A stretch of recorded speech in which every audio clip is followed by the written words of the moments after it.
Masyiral muslimin rahimakumullah, saudara-saudaraku yang tercinta. Kali ini saya akan coba sampaikan beberapa hadis riwayat-riwayat tentang seputar jenazah ya. Ini dari jadi dari Sahih Muslim ya. Yang pertama, riwayat dari Abu Sa'id Al-Khudri radhiyallahu an, katanya, bersabda Rasulullah Shallallahu alaihi wasallam, ajarlah orang yang hampir meninggal supaya mengucapkan la ilaha illallah. Jadi sering kita dengar, kita mentalkinkan orang yang sedang sakaratul maut itu dengan mengucapkan la ilaha illallah. Jadi sampaikan saja kepada orang yang hampir meninggal itu ucapan la ilaha illallah. Ada beberapa orang yang atau beberapa dai atau ustadz atau apa yang menyampaikan mengucapkan karena la ilaha illallah terlalu panjang dengan ucapan lain, misalnya Allah, Allah, Allah. Tidak. Ya, sebaiknya kita pakai saja yang sudah diajarkan oleh Rasulullah Muhammad SAW, yaitu mengucapkan la ilaha illallah. Kalaupun si mayat ini atau yang sakaratul maut itu baru mengucapkan la lalu meninggal, ya sudah, kan niatnya sudah la ilaha illallah, la ilaha illallah. Innamal a'malu binniat kan. Jadi segala amal itu kan tergantung dari niat. Kita tidak perlu mempersoalkan apakah dia baru la atau malah belum mengucap, tapi sudah ada kerentak ya dalam hatinya, dia mengucap, tapi belum sampai mengucap dia sudah meninggal dunia. Kan innamal a'malu binniat tadi. Jadi kalau amalan itu kalau sudah niatnya ada, hanya tidak terucap, kan sudah diberikan pahala oleh Allah. Jadi tetaplah pakai ucapan la ilaha illallah, jangan ucapan yang lain.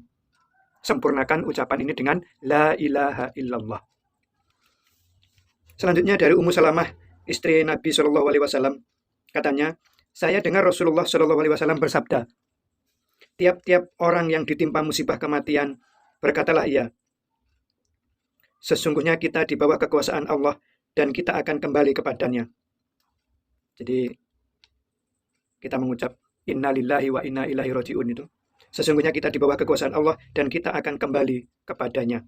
Ya Allah, berilah aku ganjaran dari musibah ini dan gantilah untukku dengan yang lebih baik.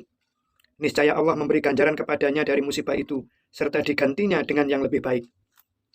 Berkata Ummu Salamah, ketika wafat Abu Salamah, ini suaminya Ummu Salamah ya. Jadi sebelum menikah dengan Rasulullah, dia punya suami Abu Salamah. Jadi ketika Abu Salamah wafat,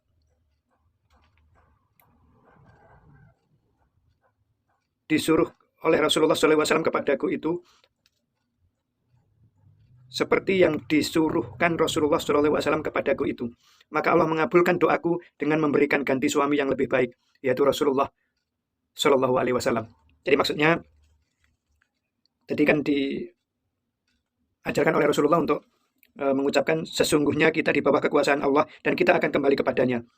Lalu, ya Allah, berilah aku ganjaran dari musibah ini dan gantilah untukku dengan yang lebih baik. Niscaya Allah memberi ganjaran kepadanya dari musibah itu serta digantinya dengan yang lebih baik. Itu maksudnya ya. Jadi Ummu Salamah ini diberikan doa atas musibah ditinggal wafat suaminya Abu Salamah. Jadi dengan doa ini minta diganti dengan yang lebih baik. Lalu ternyata doa itu dikabulkan dengan Allah mengabulkan doanya. Ummu Salamah ini akhirnya menikah dengan Rasulullah Muhammad SAW.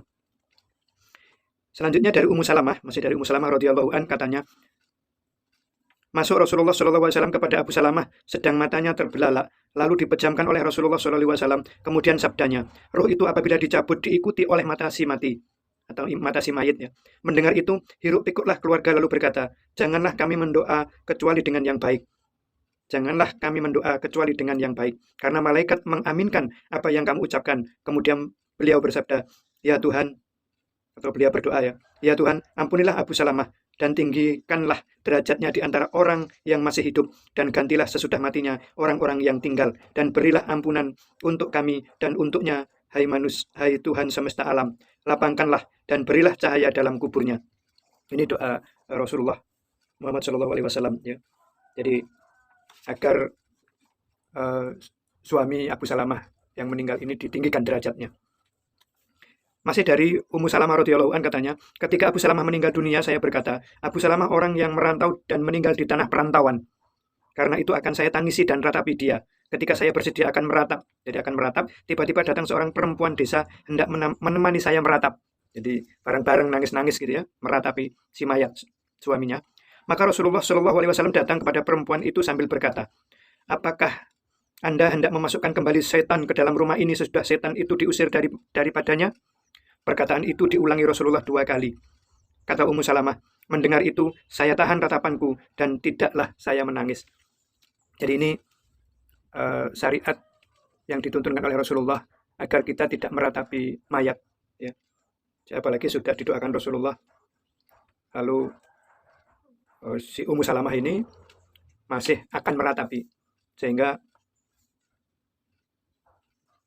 kalau kita meratapi mayat, itu setan akan senang, setan akan datang kembali. Ya. Jadi setelah setan itu diusir dengan doa Rasulullah tadi, setan itu akan kembali kalau kita meratap. Ya. Jadi ini dilarangnya meratapi kematian siapapun. Ya. Jadi marilah kita berdoa sesuai dengan yang diajarkan oleh Rasulullah Muhammad SAW. Insya Allah dalam kesempatan lain saya juga akan menyampaikan doa-doa dan artinya seputar jenazah. Ya. Dari Abdullah radhiyallahu an katanya, ketika Sa'ad bin Ubadah sakit keras, datanglah Rasulullah SAW menjenguknya bersama Abdurrahman bin Auf, Sa'ad bin Abi Waqqas, dan Abdullah bin Mas'ud. Tatkala beliau masuk kepadanya, didapatinya Sa'ad sedang pingsan. Lalu beliau bertanya, apakah dia sudah meninggal? Jawab mereka, belum ya Rasulullah. Maka menangislah beliau. Dan menangis pula orang banyak karena melihat beliau menangis. Lalu beliau berkata, pernahkah kamu mendengar bahwa Allah tidak akan menyiksa seseorang oleh karena tangisan rusuh hatinya, tetapi Allah akan menyiksa atau memberi rahmat dikarenakan ini, sambil menunjuk kepada lidahnya. Jadi Rasulullah menyampaikan Allah itu akan menyiksa atau memberi rahmat. Jadi menyiksa maupun memberi rahmat itu karena lisan kita, karena lidah kita. Maka berhati-hatilah dengan lidah kita. Jadi di sini menangis artinya sekadar meneteskan air mata, tidak sampai meratap. Dibedakan antara meratap dan menangis. Karena Rasulullah saat ditinggal oleh putra-putrinya wafat, Rasulullah juga menangis. Jadi menangis itu tanda kasih sayang kita kepada keluarga kita, kepada mayit, ya, kepada jenazah itu. Jadi bukan meratap. Yang dilarang itu adalah kalau kita meratapi mayat. Sementara ini mungkin riwayat-riwayat yang bisa saya sampaikan seputar jenazah. Nanti masih ada beberapa riwayat yang akan bisa saya sampaikan seputar jenazah. Ya. Sementara ini dulu. Wallahu a'lam. Wassalamualaikum warahmatullahi wabarakatuh.